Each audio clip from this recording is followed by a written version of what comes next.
दरम्यान मनोज जरांगेंनी अखेर आपलं आमरण उपोषण मागे घेतलं। सरकारच्या शिष्टमंडळासोबत सकारात्मक चर्चा झाल्यानंतर त्यांनी हे उपोषण मागे घेतलं।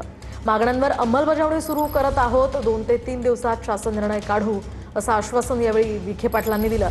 तर सातारा संस्थांच्या गॅझेटचा GR काढण्यासाठी सरकारला 1 महिन्याची मुदत सुद्धा देण्याचं जरांगेंनी कबूल केलं।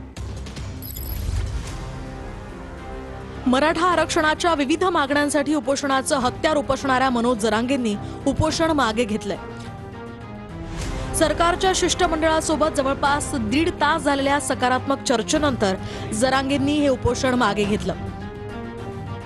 जरांगेंचं उपोषण लवकर सुटावं यासाठी सरकारकडून सातत्यानं प्रयत्न केले जात होते। मराठा आरक्षण उपसमितीचे अध्यक्ष राधाकृष्ण विखे पाटील आणि आमदार प्रसाद लाड हे नवीन मसुदा घेऊन अंतरवाली सराटीत पोहोचले होते। जरांगेंनी हा मसुदा अमान्य करत शिष्टमंडळाला घरी पाठवलं होतं। त्यानंतर आरक्षणाचे अभ्यासक विखे पाटील आणि प्रसाद लाड यांच्यामध्ये पुन्हा दीर्घ बैठक झाली। या बैठकीनंतर विखे पाटील आणि लाड हे पुन्हा जरांगेंकडे चर्चा करण्यासाठी आले आणि चर्चेनंतर मध्यरात्री जवळपास 1 वाजेच्या सुमारास जरांगेंनी पाणी पिऊन हे उपोषण सोडलं। मनोज जरांगेंनी उपोषण मागे घेतल्यानंतर छत्रपती संभाजीनगरच्या गॅलेक्सी रुग्णालयामध्ये त्यांच्यावर उपचार सुरू करण्यात आले। रखरखत्या उन्हात उपोषण केल्यामुळे जरांगेंना डिहायड्रेशनचा त्रास झालाय। जरांगेंना 48 तास रुग्णालयात निगराणीखाली ठेवण्यात येणार आहे।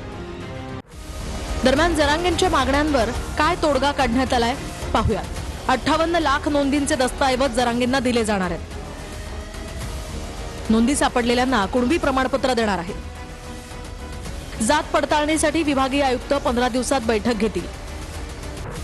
सातारा गॅझेटसाठी सरकारला आणखी 1 महिना वेळ देण्यात आलाय।